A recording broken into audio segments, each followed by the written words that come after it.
tàmbalee ko ci mbir mu doy waar mi nga xam ne ku ñu wax Mor Fall def koo def magam ca Louga. Mor Fall mi kat magam daf koo jox fukki million du ko yóbbuloo ci ab banque moom daal naka te daf koo jël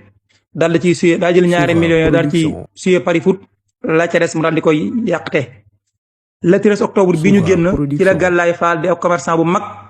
nekk ci Louga jël fukki million jox ko rakkam ji di Mor Fall waaye itam Mor Fall itam moo nekkoon agent commercial ba ne ko daal nag ko yóbbul ca banque ba. waaye daal bi Mor Fall demee mu toog lu xaw a yàgg déggut gisul lu bokk ci Mor Fall mii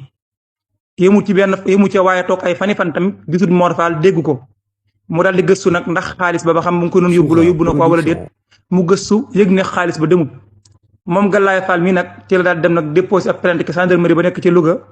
ñoom waa gendarmerie yi nekk ci Louga nag yëgal seen moroomi gendarmerie yi nekk Sénégal gi yëpp daal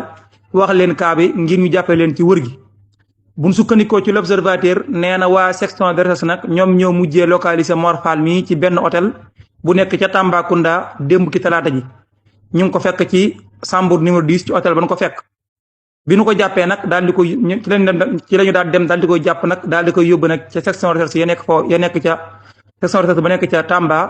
moom mi nga xam ne moo di Mor Fall nag moom daal li mu wax mooy li waral mu daw ak xaalis bi mooy dafa jël ñaari million ci xaalis bi ko magam ji joxoon daal di ciy siyee pari foot daal di perte loolu moo tax mu doog li ci des. ñu laaj ko naka li des ci xaalis bi anamu moom daal waxul lu leer ñoom nag bi nu gëstoo fuyete xol fekkun ci moom lu may million bu tegal maanaam 1,3 million maanaam daal daanaka daal benn million ak quelque benn million bu tegal juróom benn fukki junni lañ fekk ci moom. loolu daal mooy li nga xam ne moom la journal bi rafetee moom l'observateur ba jamono ji moom Mor Fall nee ña ngi ko téye garde fii ci Tambacounda ngir waajal nag daal di koy transféré yóbbu ko ci gendarmerie ba nekk ci Louga ba nga xam ne fa la dayoo woon ak xaalis boobu di xaalis boo xam ne magam da ko joxoon.